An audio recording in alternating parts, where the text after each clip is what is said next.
श्रीलक्ष्मी श्रीमहालक्ष्मी क्षीरसागरकन्यका उत्तिष्ठ हरिसम्प्रीते भक्तानां भाग्यदायिनी। श्रीलक्ष्मी श्रीमहालक्ष्मी क्षीरसागरकन्यका उत्तिष्ठ हरिसम्प्रीते भक्तानां भाग्यदायिनी। उत्तिष्ठोत्तिष्ठ श्रीलक्ष्मी विष्णुवक्षस्थलालये उत्तिष्ठ करुणापूर्णे लोकानां शुभदायिनी।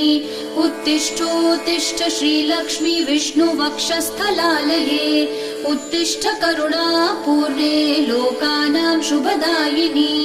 श्रीपद्ममध्यवसिते वरपद्मनेत्रे श्रीपद्महस्तचिरपूजित पद्मपादे श्रीपद्मजातजननी शुभपद्मवक्त्रे श्रीलक्ष्मी भक्तवरदे तव सुप्रभातम्।